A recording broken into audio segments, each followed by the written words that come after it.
जिनमें अकेला चलने का हौसला होता है उनके पीछे एक दिन काफिला चलता है। नमस्कार दोस्तों, स्वागत है। यूपी पुलिस कांस्टेबल के लिए जो प्रैक्टिस सेट हमने शुरू किए हुए हैं, उसी प्रैक्टिस सेट में आज हमारा हिंदी का प्रैक्टिस सेट नंबर 3 रहने वाला है। इसमें क्वेश्चन रहेंगे 37 क्वेश्चन, और हिंदी के 37 क्वेश्चन आते ही हैं भैया यूपी पुलिस में, और 37 क्वेश्चन ये 74 मार्क्स कैरी करेंगे भैया। ये प्रैक्टिस सेट नंबर 3 है हमारा यूपी पुलिस कांस्टेबल के लिए। तो पहला क्वेश्चन है इस प्रैक्टिस सेट का, एक छंद में कितने चरण होते हैं? 4, 6, 8, 10। तो बताइए एक छंद में कितने चरण होते हैं? तो याद रखना प्यारे बच्चों, 4। एक छंद में 4 चरण होते हैं। कितने होते हैं? 4 चरण होते हैं एक छंद में। अगले क्वेश्चन तरफ चलेंगे। निम्न प्रश्न में 4 विकल्पों में से उस सही विकल्प का चयन करें जो दिए गए मुहावरे का सही अर्थ बताता है। तो भैया जो दिया हुआ मुहावरा है वो है गीदड़ भव की। मुहावरा है गीदड़ भव की। तो बताइए गीदड़ भव की का क्या आंसर होगा? इस मुहावरे का क्या अर्थ है गीदड़ भव की? कोरी धमकी, विरोध करना, धूर्त व्यक्ति, आरोप लगाना।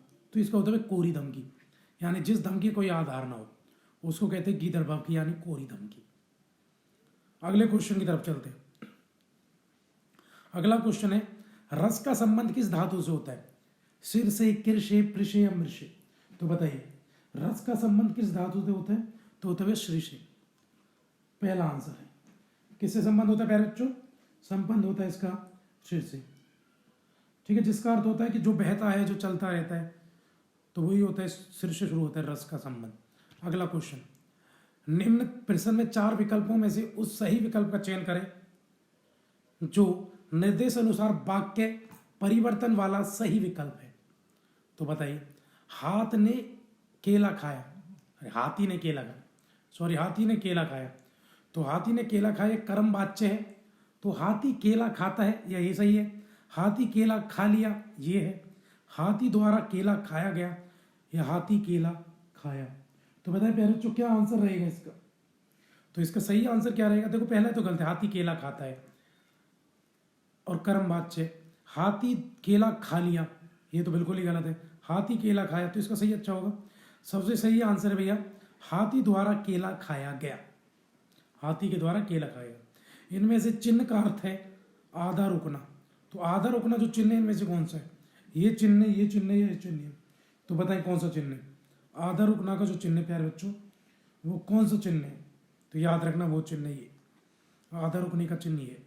इधर नीचे ऐसे लगा देते, कॉमा ऊपर ही होता है। ठीक है, ये है आधा। क्योंकि इस चिन्ह को क्या कहते हैं? इसको कहते हैं अर्धविराम। क्या नाम है इसका? तो आधा रुकना नहीं, अर्धविराम। अर्धविराम या आधा रुकना एक ही बात है प्यारे बच्चों, अर्धविराम। ये जो है इसका नाम भैया अल्प रुकना है ना, थोड़ा रुकना, अल्प। कॉमा जो लगता है अल्प रुकना। अगर क्वेश्चन है अल्प रुकने का चिन्ह क्या है, तो अल्प रुकने का चिन्ह पहला वाला है। ये जो चिन्ह है प्यारे बच्चों, ये होता है, जो ये चिन्ह दिया हुआ है, ये किसका चिन्ह है? नीचे दिया हुआ है, ये है विस्मयादिबोधक का। विस्मयादिबोधक, विस्मयादिबोधक, विस्मयादिबोधक का होता है प्यारे बच्चों। तो याद रखना, वीडियो को शेयर करें। अच्छा, एक चिन्ह होता है ऐसा, ये किस चीज़ का चिन्ह है? तो ये जो चिन्ह है प्यारे बच्चों, वो पूर्ण विराम का है, पूर्ण विराम। और ये जो, ये 2 चीज़ों को जोड़ने के लिए। तो पूर्ण विराम का होता है पूरा ही, ये विस्मयादिबोधक का है, ये अर्धविराम है, ये अल्प विराम है पहला वाला। चलो अगले क्वेश्चन तरफ चलते हैं। आंसर क्या था? अर्ध रुकना, यानी अर्धविराम का क्या है? ये वाला चिन्ह, ये वाला, ये आंसर। अगला क्वेश्चन, निम्न प्रश्न में 4 विकल्पों में से उस सही विकल्प का चयन करें, दिए गए शब्द की सही समास वाला विकल्प पहचानिए। तो बताइए सही समास वाला विकल्प कौन सा है? 10 है आनंद जिसके, 100 है आनंद जिसके, 10 है आंगन जिसके, 10 है नान जिसके। तो बताइए क्या है? तो समास पहचाने जल्दी से, बहुत इंपॉर्टेंट क्वेश्चन है। और कौन सा समास? आंसर भैया दशानन। तो बताइए दशानन जो है, दशानन का इनमें से कौन सा सही विकल्प होगा? तो भैया इसका जो आंसर रहेगा वो क्या रहेगा? 10 है आनंद जिसके, 10 है आनंद, यानी पहला वाला। आनंद यानी मुख, जिसके 10 मुख हैं। तो 10 मुख किसके थे मेरे भाई? रावण के। दशानन कौन था? रावण था। और समास कौन सा हो गया? बहुब्री। इसमें भैया क्या होता है बहुब्री समास में? अब दशानन यानी 10 है आनंद जिसके, यानी 10 मुख हैं जिसके, तो इसमें ना तो पहला पद प्रधान है, ना 10 प्रधान है, ना आनंद यानी मुख प्रधान है। ये दोनों ही पद किसी तीसरे पद की तरफ इशारा करते हैं। यानी वो तीसरा कौन है? दशानन किसको बोलते हैं? रावण को। तो इसलिए कौन सा समास है मेरे प्यारे बच्चों? समास है बहुव्रीहि। क्या समास है? समास का नाम है बहुव्रीहि। अगले क्वेश्चन तरफ चलेंगे। अगला क्वेश्चन है, निम्न प्रश्न में 4 विकल्पों में से सही विकल्प का चयन करें जो शब्द वाक्य का सबसे अच्छा एक शब्द विकल्प है। बताओ तो इसका सही विकल्प क्या होगा? यानी अनेक शब्दों का एक अर्थ है जो किसी भी स्थिति में टाला ना जा सके। तो बताओ उसको क्या बोलेंगे? जो किसी भी स्थिति में टाला ना जा सके उसको क्या कहेंगे? तो भैया उसको कहते हैं अनिवार्य। वो होगा ही होगा। जिसको टाला ना जा सके वो क्या होता है? वो होता है मेरे प्यार भाई अनिवार्य। यही होना ही है। अब ये बताओ ये असंभव क्या है? असंभव होता है प्यारे बच्चों जो संभव ना हो वो असंभव है ना। जो संभव ना हो तो वो क्या है? असंभव। ठीक है। संभव क्या है? जो किए जाने या मतलब कुछ किए जाने योग्य हो या होने योग्य हो, किए जाने योग्य वो संभव। योग्य उसको क्या बोलते हैं? संभव है। और जो संभव ही नहीं है वो असंभव है, जो कार्य। और जो टाला ना जा सके वो अनिवार्य। याद रखना। आजीवन, जीवन भर। जीवन भर को क्या बोलते हैं? आजीवन। पूरा जीवन जो होता है जीवन भर आजीवन होता है। अगला क्वेश्चन, निम्न प्रश्न में 4 विकल्पों में से सही विकल्प का चयन करें जो दिए गए शब्द अनेकार्थी शब्द का एक अर्थ है। तो बताए शब्द को चुने। अरुण का और क्या मतलब होगा? ये पूछना चाह रहे हैं। अरुण को और क्या कहते हैं? तो अरुण को कहते हैं भैया सूर्य।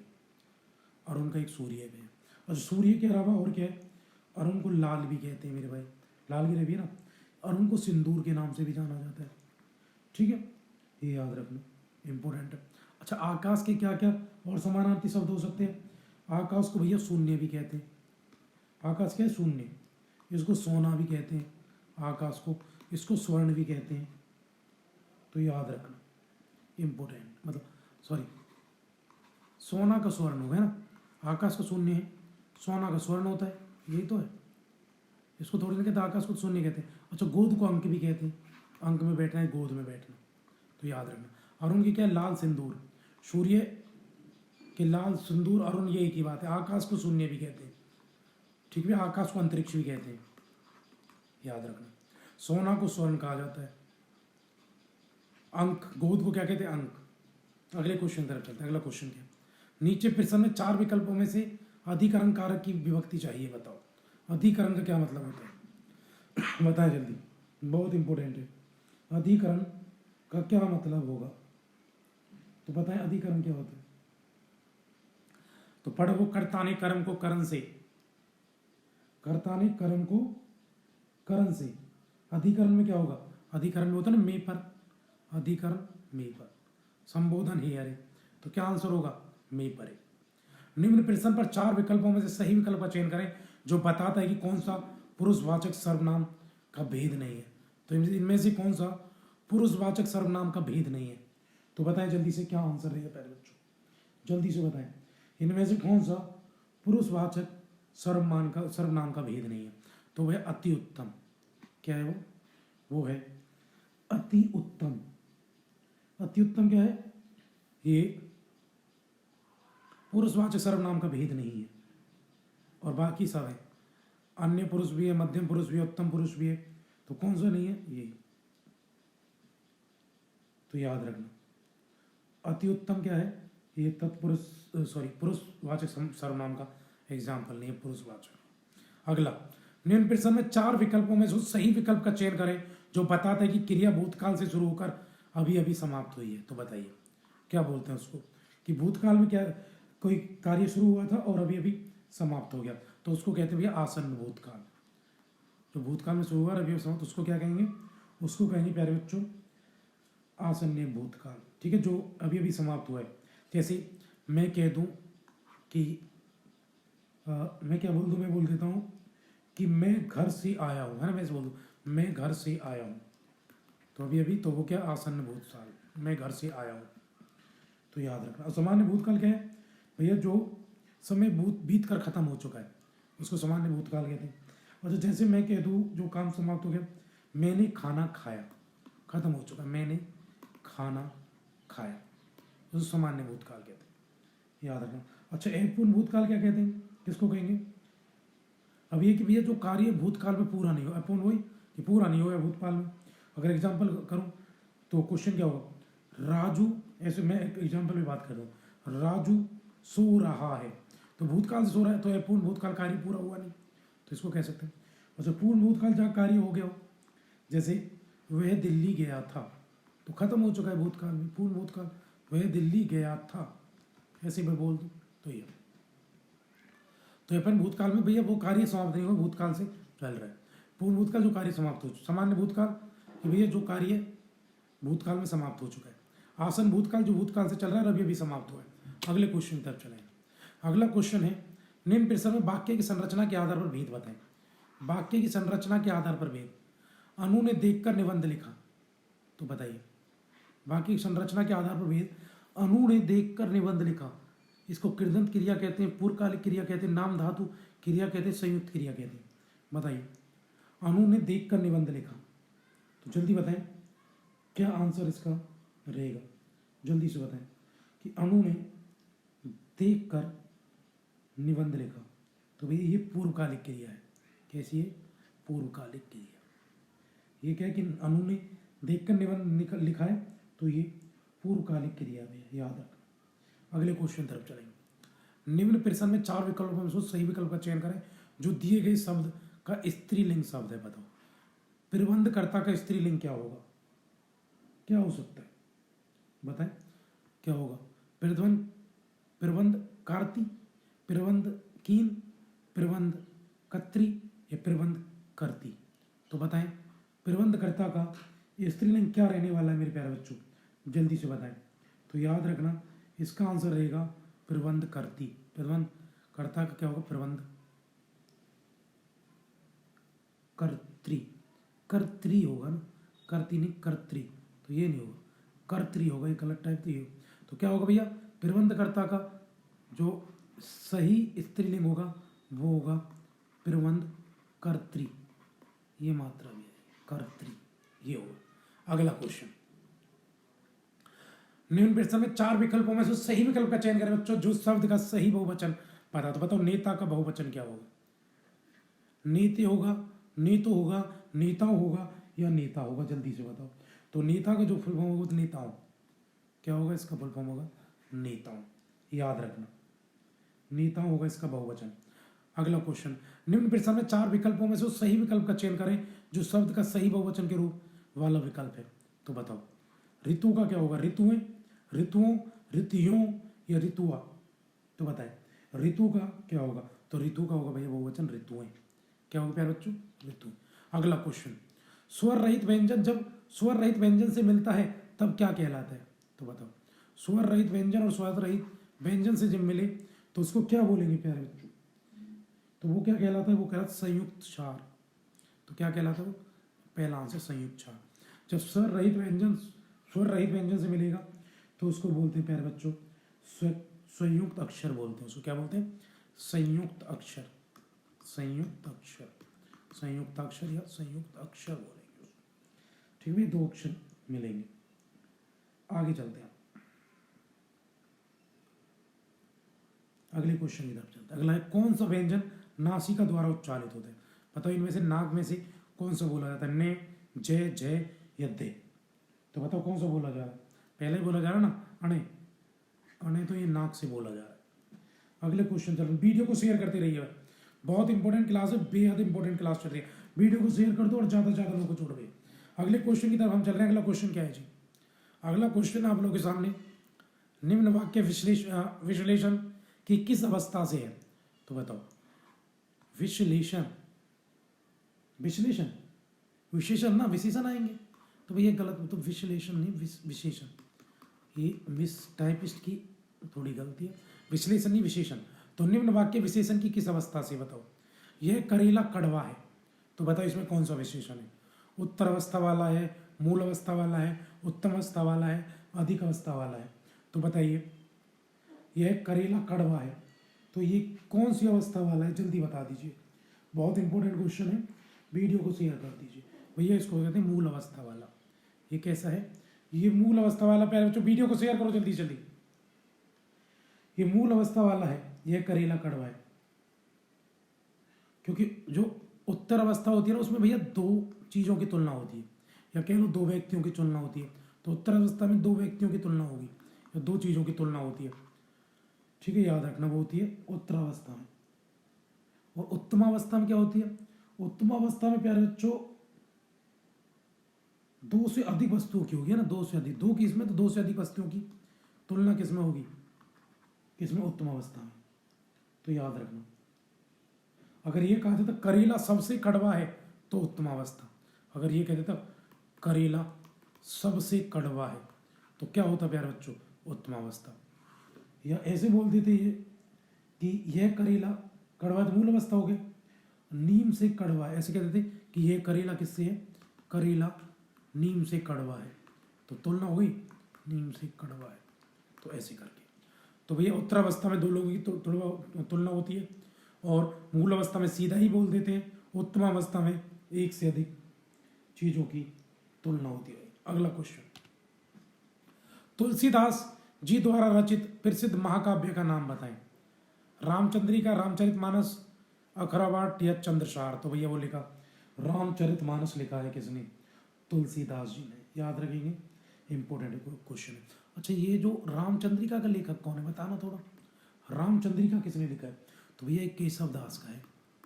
केशव दास ने लिखा प्यारे बच्चों। किसको? रामचंद्रिका को। अच्छा, एक और है अखरावट। अखरावट को किसने लिखा? तो अखरावट को मलिक मोहम्मद जायसी ने। मलिक मोहम्मद जायसी ने लिखा। अच्छा, मलिक मोहम्मद जायसी की किताब और फेमस है पद्मावत। पद्मावत का लेखक भी कौन है? पद्मावत का लेखक भी है मेरे प्यारे बच्चों, वो भी है मलिक मोहम्मद जायसी। रंगभूमि किस प्रसिद्ध लेखक द्वारा रचित उपन्यास है? तो रंगभूमि किसके द्वारा लिखा हुआ है? तो रंगभूमि लिखा है किसने? प्रेमचंद जी ने। बच्चा बच्चा जानता है, युगांडा का बच्चा भी आंसर कर सकता है कि रंगभूमि किसकी है? इनकी है भैया। किसकी? मुंशी प्रेमचंद जी। अगले क्वेश्चन तरफ चलेंगे। इनमें से कौन सा जयशंकर प्रसाद जी का प्रसिद्ध रचना है? तो बताइए इनमें से कौन सी? परिमल है, नीरजा है, कामायनी है, अनामिका है? तो जयशंकर प्रसाद जी ने इनमें से कौन सी किताब लिखी है प्यारे बच्चों? जल्दी बताएं। तो वो कमायनी लिखा भैया। कमायनी जयशंकर प्रसाद की है। वीडियो को शेयर करना और ज़्यादा से ज़्यादा लोगों को। अच्छा, नीरजा, नीरजा जो लिखी है ना, महादेवी वर्मा ने लिखी है नीरजा। इनकी फेमस है महादेवी वर्मा की नीरजा। महादेवी वर्मा का जन्म फरुखाबाद में हुआ था प्यारे बच्चों, यूपी में। बहुत इंपॉर्टेंट क्वेश्चन है। अच्छा, अनामिका किसने लिखी? ये भी फेमस है। अनामिका लिखी है प्यारे बच्चों, इसके लेखक हैं सूर्यकांत त्रिपाठी निराला। सूर्यकांत त्रिपाठी निराला, ठीक है, याद रखना, बहुत इंपॉर्टेंट क्वेश्चन, ठीक है। और ये भी इन्हीं की है ना। परिमल और अनामिका सूर्यकांत त्रिपाठी निराला की है। नीरजा किसकी है? नीरजा महादेवी वर्मा। और जयशंकर कौन सी भैया? कामिनी। कौन सी प्यारे बच्चों? इसका आंसर क्या है? इसका आंसर है, इसका आंसर होगा सेकंड वाला, थर्ड वाला, कमायनी। तो मार्कर में थोड़ा चेंज करता हूँ, क्या है मार्क? आंसर क्या है इसका? तो प्यारे बच्चों इसका आंसर है ये, कमायनी। ये वाला आंसर है। इसका क्या आंसर है? इसका है प्रेमचंद, रामचरितमानस। अगले क्वेश्चन तरफ चलते हैं। अगला क्वेश्चन क्या है कि वर्ष 2023 का साहित्य अकादमी पुरस्कार किसने जीता? संजीव ने, राजीव ने, कमल ने, या किसने जीता? बताइए। 2023 का साहित्य अकादमी पुरस्कार किसको मिला है? तो याद रखना प्यारे बच्चों, ये संजीव को मिला है। याद रखना, किसको मिला है? संजीव को। 2023 की बात करें, करंट की बात कर रहे हैं प्यारे बच्चों, याद रखना। हिंदी में मिला किसको? हिंदी में मिला किसको? संजीव को, हिंदी में। याद रखना, बहुत इंपॉर्टेंट क्वेश्चन है। वीडियो को शेयर कर दो और ज़्यादा से ज़्यादा लोगों को जोड़ो। अगले क्वेश्चन तरफ चलते हैं। अगला क्वेश्चन क्या है भाई? याद रखना, 2023 में साहित्य अकादमी पुरस्कार किसको मिला? संजीव को, हिंदी के लिए। अगला क्वेश्चन आप लोगों के सामने भैया, एक पैराग्राफ दिया है, इसको पढ़ के आपको आंसर देने हैं। चलो पहले क्वेश्चन देख लेते हैं, फिर हम आंसर में बात करेंगे पढ़ के। खेलों की दुनिया किसकी चपेट में आ गई? तो भैया इसमें से पढ़ के ही आंसर देनी है आपको। तो ढूंढो फिर, खेलों की दुनिया किसकी चपेट में आ गई, कहाँ लिखा हुआ है खेलों की दुनिया किसकी चपेट में आ गई। तो पढ़ो भैया, व्यवसायीकरण की आदि से खेलों की दुनिया भी नहीं बच रही है। आज खेलों का अपना एक अलग शास्त्र है। पिछले दिनों भारत में आयोजित इंडियन प्रीमियर लीग यानी आईपीएल ने यह साबित कर दिया कि खेलों का बाजारीकरण किस हद तक किया जा रहा है और यह कितने भारी लाभ का सौदा है। हालांकि पहले से ही क्रिकेट में पैसों की भरमार रही है, लेकिन आईपीएल ने इस खेल की अर्थव्यवस्था का ऐसा विस्तार कर दिया कि इसका असर लंबे समय तक बना रहेगा। एक अनुमान के मुताबिक भारत में खेल उद्योगों का आकार 10,000 करोड़ रुपए सालाना तक पहुंच गया है। खेलों ने उत्सव का रूप धारण कर लिया है और ये हमारे दिन प्रतिदिन जीवन को प्रभावित करते हैं। बाजार ने खेलों को एक ऐसी उद्योग में तब्दील कर दिया है कि इससे सामान्य जीवन पर असर पड़ने लगा है। मैच के हिसाब से लोग अपनी दिनचर्या तय करने लगे। क्रिकेट के अलावा अगर देखें तो भारत में भी अन्य खेलों में पैसे दखल बढ़ रहा है। वर्ष 2008 में बीजिंग में संपन्न ओलंपिक ने यह भी साबित कर दिया कि खेलों में अपनी अलग अर्थव्यवस्था है और भूमंडलीकरण ने इस दौर में इसकी उपेक्षा नहीं की जा सकती। बहरहाल अब हालात ऐसे हो गए हैं कि खेल प्रतिस्पर्धाएं की बहुराष्ट्रीय कंपनियों ने बजट पर असर डालने लगे। इस बात में किसी को भी संदेह नहीं होना चाहिए कि खेलों ने एक उद्योग का स्वरूप ले लिया है। और पढ़ते हैं, खेलों ने किसका स्वरूप ले लिया? खेलों ने उद्योग का स्वरूप ले लिया। देखते प्यारे बच्चों क्या हुआ, कैसे नहीं होगा।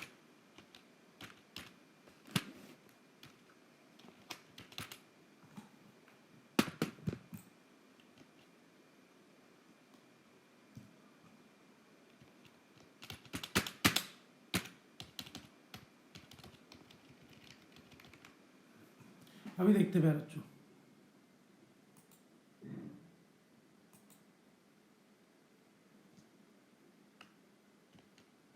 चलो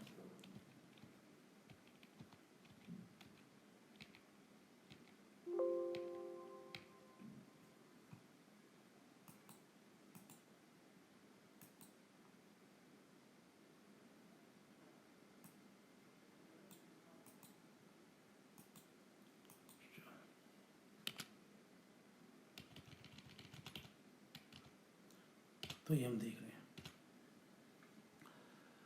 बहरहाल इस बार बीजिंग ओलंपिक के बाहर मुख्य प्रायोजक थे। इसमें कोडक जैसी कंपनियां भी शामिल रहीं, जिसने आधुनिक खेलों का साथ 1896 से ही दिया है। इसके अलावा ओलंपिक के बड़े प्रायोजकों में कोका कोला भी थी, जो वर्ष 1928 से ओलंपिक के साथ जुड़ी हुई है। इन 12 मुख्य प्रायोजकों से आयोजकों की संयुक्त आमदनी 866 मिलियन डॉलर तक पहुंच गई है। तो भैया बताओ आंसर क्या रहेगा? आंसर है आप लोगों के सामने।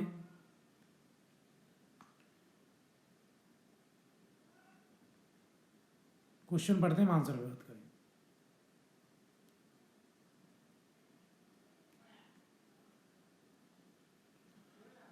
आंसर की बात करेंगे बच्चों।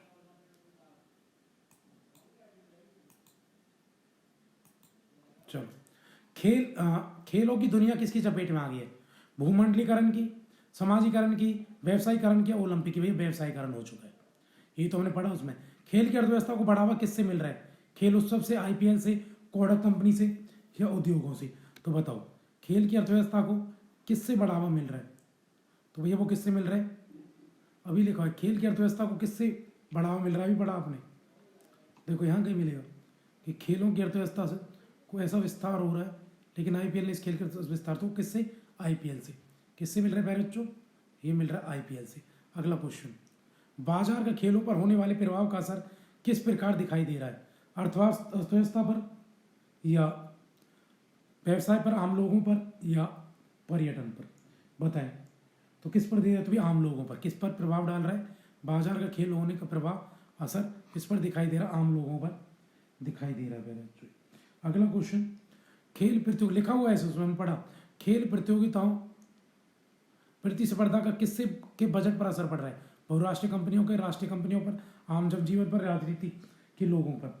तो बताइए किसके बजट पर असर पड़ रहा है? तो बहुराष्ट्रीय कंपनियों के बजट पर असर पड़ रहा है, वो भी बढ़ रही है।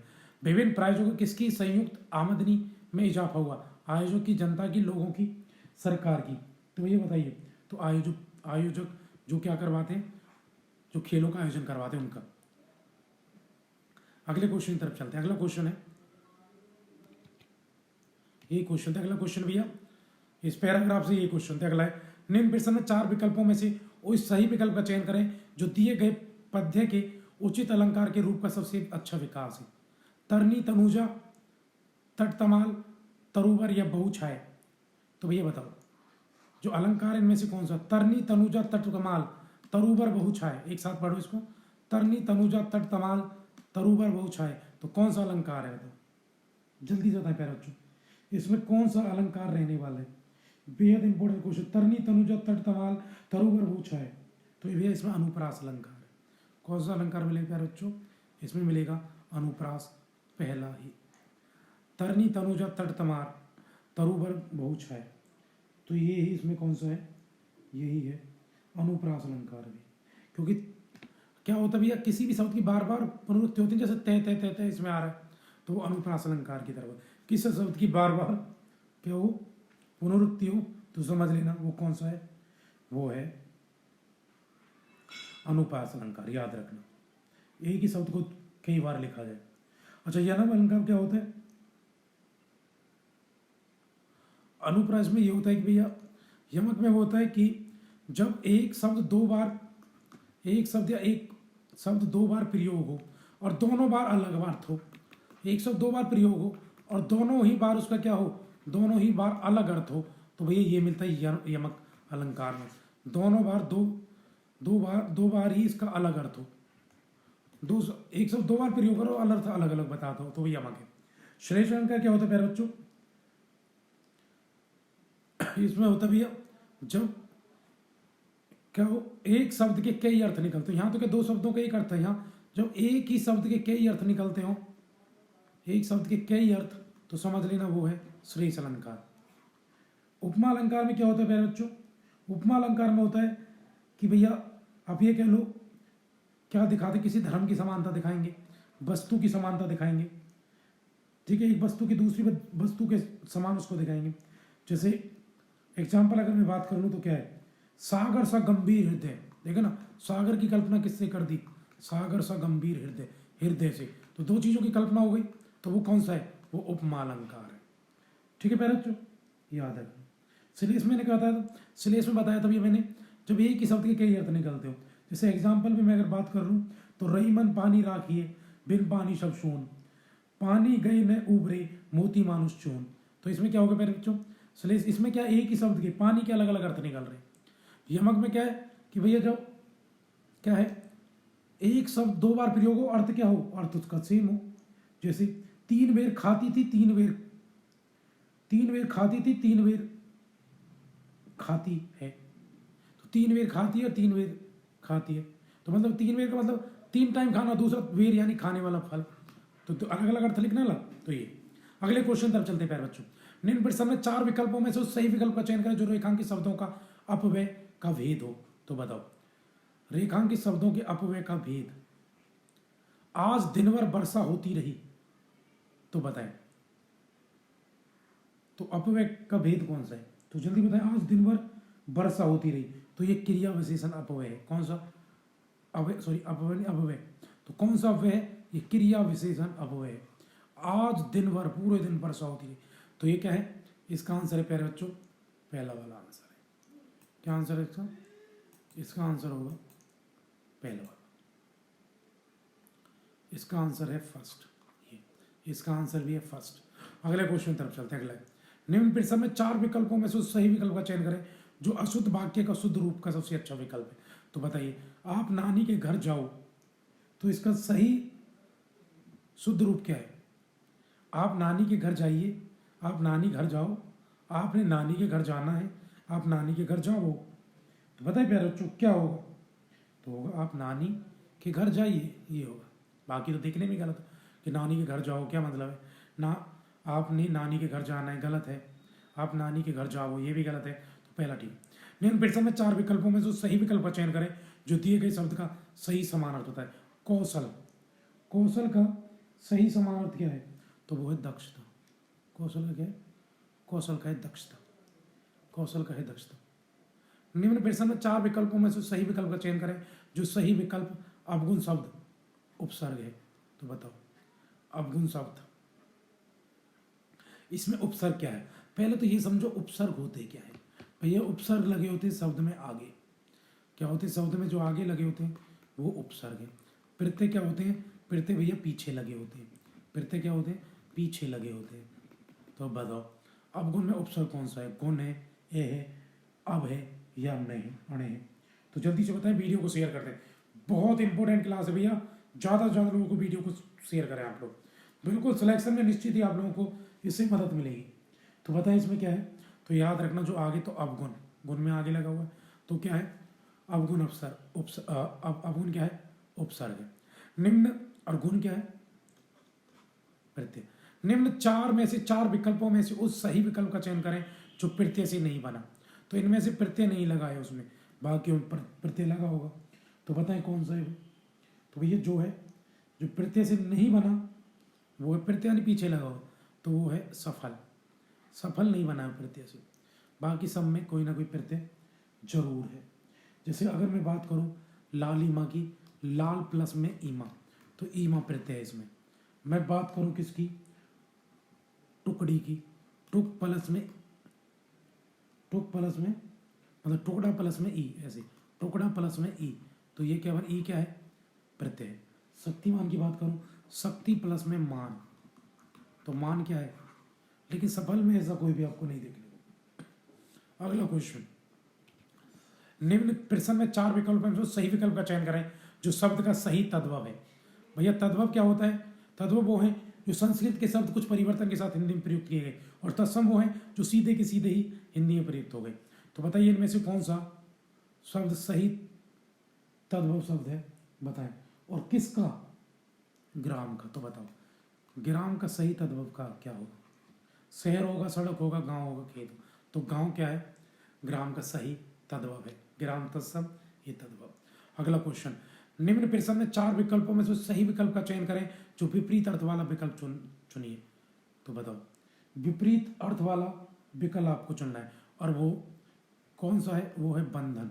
तो बताइए बंधन शब्द का विपरीत अर्थ क्या होगा? बंधन किसी को बांधे रखना, दूसरा क्या है उसका? क्या होगा? मुक्त। बंधन का विपरीत क्या होगा प्यारे बच्चों? मुक्त होगा। अगले क्वेश्चन तरफ चलते हैं। निम्न प्रश्न में 4 विकल्पों में से उस सही विकल्प का चयन करें जो संधि विच्छेद वाला विकल्प है। तो सुक्ति, तो सुक्ति का संधि विच्छेद क्या होगा? जल्दी बताएं। सुक्ति का संधि विच्छेद क्या होगा? सु प्लस में उक्ति।